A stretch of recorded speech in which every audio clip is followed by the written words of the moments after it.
அது ஒரு செலவாக பார்க்கறனால தான் எல்லாருமே இன்சூரன்ஸை பார்த்தா வேணான்றத அந்த நெகட்டிவ் தாட் வருதுங்க.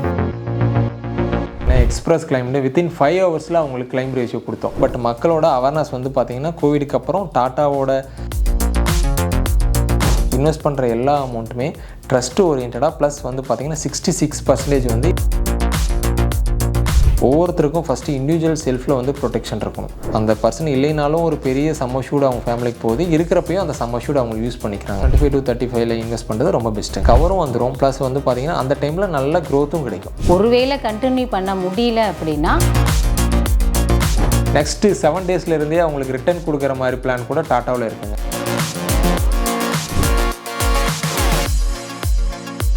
நாம் சின்ன வயசுலேருந்து உண்டியலில் சேமிச்சிட்டு இருந்தோம். பெருசாக பார்த்திங்கன்னா சேமிக்கிற பழக்கத்தை மறந்துட்டு செலவு கமிட்மெண்ட் இப்படி போயிட்டே இருக்கிறோம். இனிமே நாம் சேமிக்கணும் அப்படிங்கிறத ஒரு இலக்காக எடுத்துட்டு நம்ம டாடா இன்சூரன்ஸோடைய மேனேஜர் பிரதீப் சார் வந்திருக்காரு. அவர்கிட்ட இதை பற்றின டீட்டெயில்ஸை கேட்டு தெரிஞ்சுக்கலாம் வாங்க. வணக்கம் சார். வணக்கம் மேடம். இப்போது இன்சூரன்ஸ்னாலே பார்த்திங்கன்னா நிறைய பேர் பயந்துகிட்டே தான் இருப்போம். நானுமே எனக்கு அதில் இன்ட்ரெஸ்ட்டும் இல்லை, நிறைய விஷயங்கள் பாதிக்கப்பட்டிருக்கு. ஏன் எல்லாம் நான் ஆல்சோ ஏன் பயப்படுறோம் சொல்லுங்கள். இன்சூரன்ஸ்னாலே காமனாக வந்து பார்த்திங்கன்னா எல்லோரோட மைண்ட் செட்டில் இருக்கிறது வந்து ஒரு செலவுன்றதான் பார்க்குறாங்க. ஏன்னா அது இமிடியேட்டாக வந்து அதோட ரிசல்ட் வந்து இமிடியேட்டாக எல்லாத்துக்கும் கிடைக்கிறது இல்லைங்க. அதனால் வந்து அதை வந்து நம்ம சேவிங்ஸாக பார்த்தா மட்டும்தான் இன்சூரன்ஸோட அவேர்னஸ் எல்லாத்துக்கிட்டையும் கிடைக்கும். அதோட பெனிஃபிட்டும் அவங்க என்ஜாய் பண்ண முடியும். இப்போ இருக்கிற காமன் எல்லாத்துக்கும் வந்து பார்த்திங்கன்னா அது ஒரு செலவாக பார்க்கறனால தான் எல்லாருமே இன்சூரன்ஸை பார்த்தா வேணான்றத அந்த நெகட்டிவ் தாட் வருதுங்க. ஓகே, இப்போது செலவுன்னு நீங்கள் சொல்லியிருக்கீங்க இல்லையா, இன்சூரன்ஸ் பயப்பட வேணாம், செலவு அது வந்து சேமிப்பு தான் சொல்லியிருக்கீங்க. இதில் என்னென்ன டைப் இருக்குது? இப்போ வந்து பார்த்திங்கன்னா சேவிங்ஸ்னாலே நம்ம வந்து இன்சூரன்ஸில் இருக்கிற சேவிங்ஸ் வந்து மொத்தம் 3 டைப்ஸ் தாங்க. சேவிங்ஸ்னால் அதர் வந்து பார்த்திங்கன்னா ஃபினான்ஷியல் டூல் நிறைய இருக்குது. நம்ம வந்து பார்த்திங்கன்னா நார்மலாக இருக்கிற ஃபினான்ஷியல் டூல்ஸ் நிறைய இருக்குது. பட் இன்சூரன்ஸில் இருக்கிறது மொத்தம் 3 டைப் ஆஃப் சேவிங்ஸ் தான் இருக்குது. அதில் வந்து பார்த்திங்கன்னா ஃபஸ்ட்டு ஒன்று வந்து டேர்ம் பிளான். அது வந்து பார்த்திங்கன்னா ப்ரொடெக்ஷன் வந்து ஃபேமிலிக்கு ப்ளஸ் இண்டிவிஜுவலுக்காக. நெக்ஸ்ட்டு வந்து பார்த்திங்கன்னா வெல்த் க்ரியேஷன். அந்த வெல்த் க்ரியேஷனில் தான் வந்து நம்ம எஜுகேஷனுக்கு மேரேஜுக்கு அந்த இது எல்லாம் கான்செப்டும் உள்ளே வருதுங்க. தேர்ட் ஒன்று வந்து ரிட்டையர்மெண்ட்டுக்காக சேவிங்ஸ் பண்ணுறது. இன்சூரன்ஸில் வந்து இந்த சேவிங்னா இந்த 3 டைப்ஸ் மட்டும்தான் உள்ளடங்குதுங்க. கம்பெனி பற்றின டீட்டெயில்ஸ் கொஞ்சம் சொல்லுங்களேன்.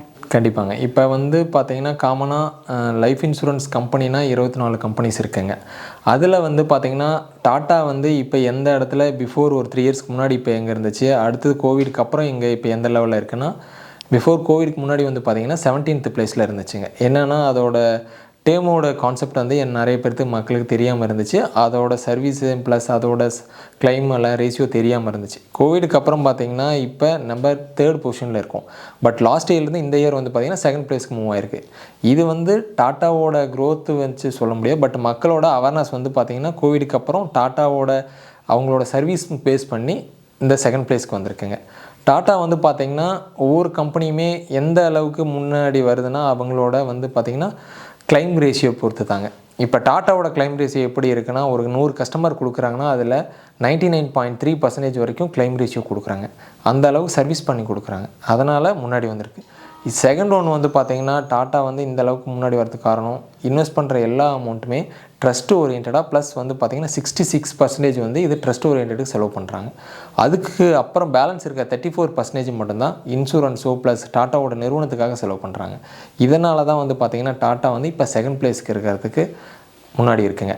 இன்னொன்று வந்து டாட்டா பிராண்டோட இது வந்து பார்த்திங்கன்னா அவருக்கு அப்புறம் வந்து பார்த்திங்கன்னா இது எப்படி கொண்டு போகிறாங்கன்னா, கம்பெனிஸ் வந்து பார்த்திங்கன்னா 163 கம்பெனிஸ் இருக்குது டாட்டாவோட நிறுவனத்தில். இந்த 163 கம்பெனிஸுமே நல்ல க்ரோத்தில் போயிட்டுருக்குங்க. மேபி நம்மளோட நேவியில் இருந்து அப் டு டாட்டா ஐடியில் இருந்து சால்ட் வரைக்கும் ஸ்டீல் வரைக்கும் அன்றாட வாழ்க்கைக்கு தேவையான எல்லா விஷயத்துலையுமே டாட்டா ஓரியன்டாக இருக்கிறாங்க. அதனால் வந்து பார்த்திங்கன்னா இப்போ நம்பர் 2nd பிளேஸ்க்கு இருக்கிறதுக்கு ரொம்ப முக்கியத்துவமாக இருக்குங்க. இப்போ இன்சூரன்ஸ் காமனாக வந்து பார்த்திங்கன்னா நம்பர் 2க்கும் ப்ளஸ் டாட்டாவோடதில் வந்து பார்த்திங்கன்னா இந்த ப்ரொடெக்ஷன்றதான் வந்து சிக்னேச்சர் ப்ராடக்ட் டாட்டாவோடது. எல்லா கம்பெனிலையும் எல்லா ப்ராடக்ட்டும் இருக்குங்க. பட் டாட்டாவோடதில் வந்து பார்த்திங்கன்னா சிக்னேச்சர் ப்ராடக்ட்னா ஒன்லி டேர்ம் பிளான். இந்த டேர்ம் பிளானை அவங்க எப்படி கொண்டு போகிறாங்கன்னா, ஒவ்வொருத்தருக்கும் ஃபஸ்ட்டு இண்டிவிஜுவல் செல்ஃபில் வந்து ப்ரொடெக்ஷன் இருக்கணும். அதுக்கப்புறம் அந்த செல்ஃப் ப்ரொடெக்ஷன் இருந்தால் மட்டும் தான் அவங்க ஃபேமிலி ப்ரொடெக்ஷனுக்கு கொண்டு போக முடியும். அந்த தாட்டில் வந்து டாட்டா வந்து நம்பர் 1ல் இருக்குங்க டேர்ம் பிளான் கான்செப்ட்டில். இதுதான் வந்து டாட்டாவோட மெயின் சிக்னேச்சர் ப்ராடக்ட்னு நம்ம சொல்கிறாங்க. ப்ளஸ் டாட்டாவை வந்து பார்த்திங்கன்னா இவ்வளோ பிராண்டு வெளியில் வரதுக்கு காரணமும் இந்த டேர்ம் பிளான் கான்செப்ட்னால தான்.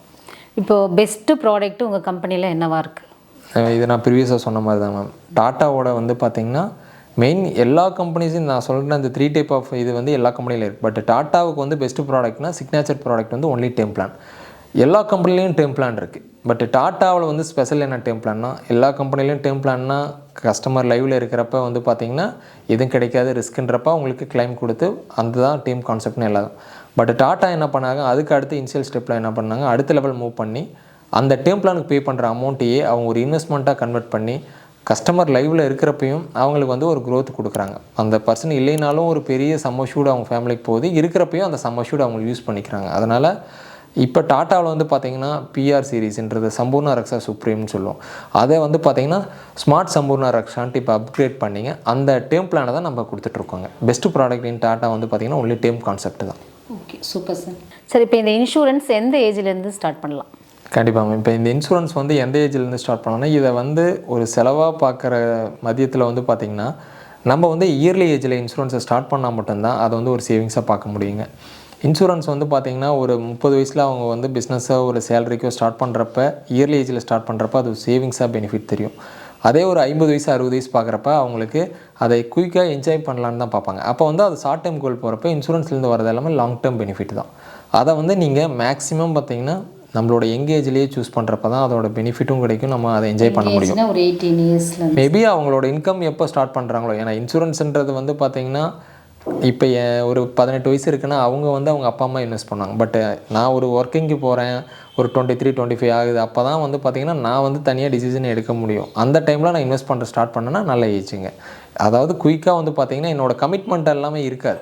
ஆஃப்டர் 30க்கு அப்போ பார்த்திங்கன்னா மேரேஜ் இருக்கும், ப்ளஸ் வந்து பார்த்திங்கன்னா அவங்களோட சைல்டெல்லாம் இருப்பாங்க. அப்போ அவங்களோட எஜுகேஷனுக்கும் அந்த ஃபேமிலி ரன் பண்ணுறதுக்கு அவங்களோட கமிட்மெண்ட்டுக்கு எல்லாமே சரியாக போயிடும் இன்வெஸ்ட்மெண்ட். இதில் வந்து பார்த்திங்கன்னா அந்த சேவிங்ஸ்ன்ற கான்செப்ட்டுக்கு அவங்க போக முடியாது, திங்க் பண்ண முடியாது. பிஃபோர் மேரேஜ்க்கு முன்னாடியே அவங்க இந்த இதை ஸ்டார்ட் பண்ணிட்டாங்கன்னா பட் அதை அப்படியே கன்டினியூ பண்ணிக்கலாம். அதனால் என்னென்னா எங்கேஜாக இருக்கிறப்ப மேக்ஸிமம் பார்த்தீங்கன்னா 25 to 35 இன்வெஸ்ட் பண்ணுறது ரொம்ப பெஸ்ட்டு. ஓகே, இது வந்து இன்வெஸ்ட்மெண்ட் எப்போ முடியுது? பெனிஃபிட்ன்றது வந்து பார்த்தீங்கன்னா 5 years 10 yearsலேயே நம்ம பெனிஃபிட் இருக்குது. பட் இன்சூரன்ஸ்லேயும் அது நம்ம என்ஜாய் பண்ணணும்னா அரௌண்ட் பார்த்தீங்கன்னா ஒரு லாங் டேர்மாக கொண்டு போனால் தான் இன்சூரன்ஸோட மெயின் கான்செப்டே அவங்க வந்து ஒரு இன்சூரன்ஸ் கவர் இருக்கிறதுக்காக லாங் டேர்மாக கொண்டு போகணும். அப்போ என்னென்னா அதோட பெனிஃபிட்டும் நம்ம லாங் டேர்மாக கொண்டு போகிறப்ப கவரும் வந்துடும், ப்ளஸ் வந்து பார்த்திங்கன்னா அந்த டைமில் நல்ல க்ரோத்தும் கிடைக்கும். அதனால் என்னென்னா மேக்ஸிமம் 30 ஏஜில் ஆரம்பிச்சுன்னா அவங்க 60 ஏஜில் லைஃப் கவரும் 60 வரைக்கும் இருக்கும். அந்த டைமில் அவங்களோட எக்ஸ்பெக்ட் பண்ணுற அளவு க்ரோத் இருக்கும். ஓகே, இப்போது 10 years நீங்கள் வந்துட்டு கொடுத்துருப்பீங்க. ஓகே, இது இத்தனை வருஷம் இன்வெஸ்ட் பண்ணணும், இத்தனை வருஷத்தில் நீங்கள் எடுத்துக்கலான்ட்டு. ஒருவேளை கண்டினியூ பண்ண முடியல அப்படின்னா அதில் நீங்கள் சொன்ன அந்த அமௌண்ட் வந்து வித்ட்ரா பண்ணிக்கலாம். கண்டிப்பாங்க. இப்போ என்னென்னா கம்பல்சரி வந்து பார்த்திங்கன்னா இன்சூரன்ஸில் அந்த அக்ரிமெண்ட்டில் இருக்கிறது வந்து மினிமம் 3 years கம்பல்சரி பே பண்ணணுன்றது ஒரு அக்ரிமெண்ட் ஃபஸ்ட்டு. இது செகண்ட் ஒன்று வந்து அவங்களால அந்த 3 years எபோ ஆஃப்டர் வந்து பே பண்ண முடியல அப்படின்னா பே பண்ண அமௌண்ட்டை வந்து மல்டிப்ளை பண்ணிக்குவாங்க. 10 yearsோ 15 yearsோ அவங்க எந்த ப்ரீமியம் சூஸ் பண்ணாங்களோ அந்த இயருக்குங்க. அப்போ அதுக்கான ரிட்டர்ன்ஸ் கொடுக்க ஆரம்பிச்சிருவாங்க. அப்போ தான் கொடுப்பாங்க. கண்டிப்பாக 10 yearsனா 10 years அபோவ் தான் நம்ம 10 years பே பண்ணுறாங்க. அடுத்த ஒரு 10 yearsக்கு அப்புறம் தான் மெச்சூரிட்டி கிடைக்குது. அந்த 20th இயரில் தான் மெச்சூரிட்டி கிடைக்கும். பட் நான் 3 years தான் பே பண்ணியிருக்கேன்னா 3 years அமௌண்ட்டு 20th இயரில் தான் வாங்க முடியும். ஓ எஸ், அதை தான் கேட்டேன். இப்போ இது ரொம்ப முக்கியமாக நிறைய பேருக்கு இருக்கும் இந்த சந்தேகம், அதனால தான் நானும் கேட்டேன். Okay sir. சார் இப்போது மினிமம் நம்ம எவ்வளோலேருந்து ஸ்டார்ட் பண்ணலாம் இன்வெஸ்ட்மெண்ட்? இப்போ வந்துங்க மேம் இன்சூரன்ஸில் வந்து இவ்வளோ தான் இன்வெஸ்ட் பண்ணணுன்றது இல்லைங்க. ஒவ்வொருத்தரோட தனிநபருக்கு தகுந்த மாதிரி அவங்களுக்கு தேவைக்கு தகுந்த மாதிரி இன்வெஸ்ட் பண்ணலாம். இப்போ எக்ஸாம்பிள் உங்களுக்கு தகுந்த மாதிரி உங்களோட கோல் வந்து என்னவோ இல்லை இது மூலிமா என்ன பெனிஃபிட் அடையணும்னு நீங்கள் திங்க் பண்ணுறீங்களோ அதுக்கு தகுந்த மாதிரி நீங்கள் இன்வெஸ்ட் பண்ணலாம். இதே வந்து பார்த்திங்கன்னா நான் வந்து இப்போ இருக்கிறதுக்கு மணி வேல்யூக்கு இப்போ வந்து பார்த்திங்கன்னா 1 lakhன்றது நார்மல் லைஃப் ஸ்டைலுக்கு யூஸ் பண்ணுறோம். இதே 10 yearsக்கு அப்புறம் அந்த 1 lakhன்றது கண்டிப்பாக பத்தாது. அப்போ என்ன அப்படின்னா நம்ம ஃப்யூச்சருக்கு தகுந்த மாதிரி தான் நம்ம இன்வெஸ்ட்மெண்ட் வந்து பண்ணுறோம். எக்ஸாம்பிள் நம்ம எந்த இன்வெஸ்ட்மெண்ட் பண்ணாலுமே என்னென்னா இப்போ இருக்கிற சினாரியோவுக்கு தகுந்த மாதிரி நம்ம இன்வெஸ்ட் பண்ணுறதில்ல. ஃப்யூச்சரில் வந்து பார்த்திங்கன்னா எந்த அளவுக்கு மணி வேல்யூ இருக்கோ அதுக்கு தகுந்த மாதிரி தான் நம்ம எல்லா இன்வெஸ்ட்மெண்ட்டும் பண்ணுறோம். அதே மாதிரி தான் இன்சூரன்ஸையும் நம்ம கான்செப்ட் பண்ணுங்க. இப்போ என்னால் வந்து பார்த்திங்கன்னா 1000 ரூபாய் தான் முடியும்னா அந்த 1000 ரூபாய் நான் இன்வெஸ்ட் பண்ணால் பட் ஃப்யூச்சரில் வந்து அந்த 1000 ரூபான்றது ரொம்ப என்னோடய எக்ஸ்பென்ஸுக்கு ரொம்ப கம்மியாக தான் இருக்கும். அப்போ என்னென்னா நான் இப்போ சேவிங்ஸ் பண்ணுறப்பே கொஞ்சம் அதிகமாக பண்ணேன்னா ஃப்யூச்சருக்கு அது வந்து யூஸ்ஃபுல்லாக இருக்கும். அதனால் அவங்கவுங்களுக்கு தேவைக்கு தகுந்த மாதிரி ஒவ்வொருத்தரும் டிசைட் பண்ணிக்கலாங்க. இவ்வளோதான்றதை வந்து நம்ம சொல்லக்கூடாது. சார் இப்போ வெல்த் கிரியேஷன்ஸ் சொன்னீங்க இல்லையா, இப்போ அதை எதை பேஸ் பண்ணி நீங்கள் கொண்டுட்டு வந்துட்டுருக்கீங்க? இப்போ வெல்த் கிரியேஷன் நம்ம வந்து பார்த்திங்கன்னா இன்சூரன்ஸில் வந்து பார்த்திங்கன்னா ஒவ்வொரு நபருக்கும் ஒவ்வொரு தகுந்த மாதிரி தேவைகள் இருக்குது. வெல்த் கிரியேஷன் எனக்கு வந்து பார்த்திங்கன்னா இமிடியேட்டாக ரிட்டர்ன்ஸ் தேவைப்படுற மாதிரி இருக்கும். சில பேர்த்துக்கு வந்து இமிடியேட்டாக தேவைப்படாது, ஒரு 5 years 10 yearsக்கு அப்புறம் தேவைப்படும். சில பேர்த்துக்கு வந்து பார்த்திங்கன்னா ஒரு 20 years 30 yearsக்கு அப்புறம் அவங்களுக்கு தேவைப்படும். இப்போ டாட்டாவில் வந்து பார்த்தீங்கன்னா வெல்த் கிரியேஷன் கான்செப்ட்டில் எப்படி கொடுத்துருக்காங்கன்னா 3 டைப்லையுமே கொடுத்துருக்காங்க. எக்ஸாம்பிள் பார்த்தீங்கன்னா ஒரு நபர் இன்வெஸ்ட் பண்ணுறாரு, நெக்ஸ்ட் இயர்லேருந்தே மேபி நெக்ஸ்ட்டு 7 டேஸ்லேருந்தே அவங்களுக்கு ரிட்டர்ன் கொடுக்குற மாதிரி பிளான் கூட டாட்டாவில் இருக்குங்க. அது வந்து பார்த்திங்கன்னா ஃபார்ச்சூன் கேரண்டி சுப்ரீம்ட்டு. இந்த பிளானில் கஸ்டமர் இன்வெஸ்ட் பண்ணுற நெக்ஸ்ட்டு வந்து பார்த்திங்கன்னா அந்த இயர் எண்டிலிருந்தே ரிட்டர்ன்ஸ் கொடுக்குறாங்க. அப்போ அவங்களோட தேவைக்கு தகுந்த மாதிரி அந்த பிளானை நம்ம கொடுக்கலாம். இதே இன்னொருத்தர் வந்து பார்த்திங்கன்னா எனக்கு இமிடியேட்டாக தேவைப்படாது, ஒரு 10 இயர்ஸ்க்கு அப்புறம் ஒரு ரெகுலராக இன்கம் தேவைப்படுதுன்னா அதுக்கு தகுந்த பிளானும் நம்மக்கிட்ட கொடுக்குறோம். அது வந்து பார்த்திங்கன்னா ஃபார்ச்சூன் கேரண்டி ப்ளஸ்ன்றத கான்செப்டில் கொண்டு போய் கொடுக்குறோம். இதே மாதிரி இன்னொரு நபர் வந்து பார்த்திங்கன்னா எனக்கு இமிடியேட்டாகவும் தேவையில்லைங்க, என்னோட 30 ஏஜில் நான் ஸ்டார்ட் பண்ணுறேன், எனக்கு வந்து பார்த்திங்கன்னா ஒரு 60 70ல் என்னோடய ரிட்டையர்மெண்ட் தகுந்த மாதிரி ஒரு பல்கான அமௌண்ட் தேவைப்படுதுன்னா நம்மக்கிட்ட வந்து பார்த்திங்கன்னா ஃபார்ச்சூன் கேரண்டி ப்ளஸ் கிரிப் அப்படின்ற மாதிரி 2-3 கான்செப்டில் பிளான் இருக்குங்க. இதுதான் வந்து அவரோட வந்து பார்த்திங்கன்னா அவரோட வெல்த் கிரியேஷனை நிர்ணயிக்கிற பிளானுங்க. சார் இப்போது கோவிட்க்கு அப்புறம் வந்து நம்ம கம்பெனி வந்து 2வது பிளேஸ்க்கு வந்திருக்குன்னு சொல்லியிருக்கீங்களா, அது எப்படி வந்துச்சு?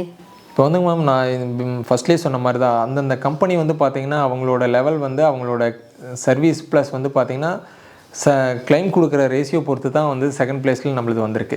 இப்போ நம்மளோடதில் வந்து பார்த்திங்கன்னா இப்போ 2nd பிளேஸ்க்கு வந்த காரணம் வந்து பார்த்திங்கன்னா எல்லா கம்பெனிலையுமே மேக்ஸிமம் பார்த்திங்கன்னா கிளைம் பண்ணுறது 7 டேஸ்க்கு அந்த இதில் தான் கொடுக்குறாங்க. பட் டாட்டா என்ன பண்ணுறாங்கன்னா கோவிட் டைமில் வந்து பார்த்திங்கன்னா எக்ஸ்பிரஸ் கிளைம்னு வித்தின் 5 ஹவர்ஸில் அவங்களுக்கு கிளைம் ரேஷியோ கொடுத்தோம்.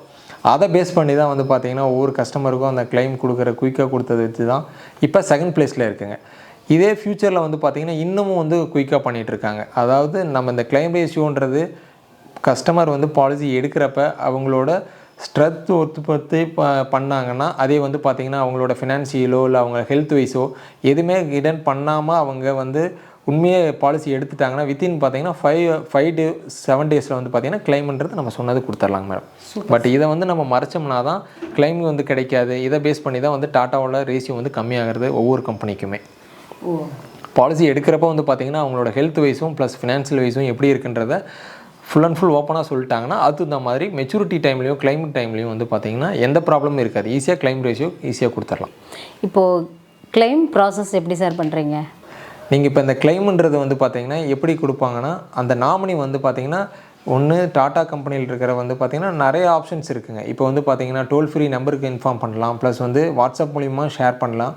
அடுத்தது அவங்களோட லொக்கேஷனுக்கு தகுந்த நியரஸ்ட் பிரான்ச்சில் போயிட்டு இந்த மாதிரி வந்து பார்த்திங்கன்னா கிளைம் ஆகிருக்கு அப்படின்றத தெரிவித்தோம்னா அதை பேஸ் பண்ணி அவங்களுக்கு சில டாக்குமெண்ட்ஸ்லாம் கேட்பாங்க, பாலிசி டாக்குமெண்ட்ஸு ப்ளஸ் வந்து பார்த்திங்கன்னா நாமினியோட ஐடி ப்ரூஃப் அட்ரஸ் ப்ரூஃப் எல்லாம் கேட்பாங்க. இதெல்லாம் ப்ரொவைட் பண்ணோம்னா வித்தின் 5 to 7 டேஸில் கிளைம் ரேஷியோன்றது அவங்க அக்கௌண்ட்டுக்கு கிரெடிட் பண்ணிடுவாங்க. இப்போது இந்த கிட்டத்தட்ட இது எனக்கு வந்துருச்சு ஒரு 6 மாதத்துக்கு முன்னாடியே இந்த தகவல் எம்டி சொல்லிட்டாங்க. இருந்தாலுமே எனக்கு வந்து அவ்வளோவா நம்பிக்கை இல்லை, வீட்லேயுமே சரி. இருந்தாலும் நம்ம வந்து உங்கள்கிட்ட நீங்கள் வந்து நேரடியாக எனக்கு பேசுனீங்கள, அப்போ கொஞ்சம் நல்ல கான்ஃபிடென்ட் இருந்துச்சு. முக்கியமாக டாட்டா அப்படிங்கும்போது எனக்கு அதில் இன்னும் கொஞ்சம் இன்ட்ரெஸ்ட் இருந்தது. ஸோ இந்த இன்சூரன்ஸ் பற்றின விளக்கங்கள் நல்லா தெளிவாக சொல்லிட்டீங்க. இப்போ நீங்கள் ஏதாவது சொல்லணுன்னா மக்களுக்கு சொல்லலாம். ஓகேங்க. இப்போ என்னோடய கருத்து வந்து பார்த்திங்கன்னா இன்சூரன்ஸில் வந்து பார்த்திங்கன்னா ஏன் இன்வெஸ்ட்மெண்ட்டில் நம்ம இன்சூரன்ஸை வந்து ஒரு சேவிங்ஸாக பார்க்கணுன்னா என்னோடய வருமானத்துலேருந்து வந்து பார்த்திங்கன்னா நான் இப்போ இருந்தே ஃப்யூச்சருக்காக வந்து மினிமம் பார்த்திங்கன்னா 10% ஒதுக்குனா மட்டும்தான் அது வந்து ஃப்யூச்சரில் யூஸ் பண்ண முடியுங்க. அதுக்காக வந்து பார்த்திங்கன்னா ஒன் ஆஃப் த பார்ட் தான் இன்சூரன்ஸ் கான்செப்ட். அதனால் இன்சூரன்ஸில் நமக்கு ஆப்ஷன்ஸ் கொடுக்குறாங்க. ஒன்று சேவிங்ஸ் கான்செப்டில் வந்துடுது, இன்னொன்று லைஃப் கவருக்காக வந்துடுது. நம்ம ஃப்யூச்சரில் இருந்து நம்ம சேவிங்ஸ் யூஸ் பண்ணுற மாதிரி நம்ம இல்லைனாலுமே அந்த சேவிங்ஸ் வந்து ஃபேமிலிக்கு தேவைப்படும். அதனால் இன்சூரன்ஸ் வந்து பார்த்தீங்கன்னா ஒரு மெயின் ப்ரியாரிட்டி கொடுத்து அதை இப்போ இருந்தே ஸ்டார்ட் பண்ணுங்கள் எங்கேஜ்லேயே. தேங்க்யூ. செலவு என்னும் புத்தகத்தில் சேமிப்பு என்னும் பக்கத்தை முதலில் எழுதிட்டு நாம் இந்த இன்சூரன்ஸ் பற்றின விஷயங்கள் சார் சொல்லியிருக்காரு இல்லையா, தேவைப்படுறவங்க அவசியம் இதை யூஸ் பண்ணிக்கோங்க. நேர்களே, இன்சூரன்ஸ் பற்றின தகவல்களை சார் வந்து நேரடியாக நமக்கு சொல்லியிருக்காரு.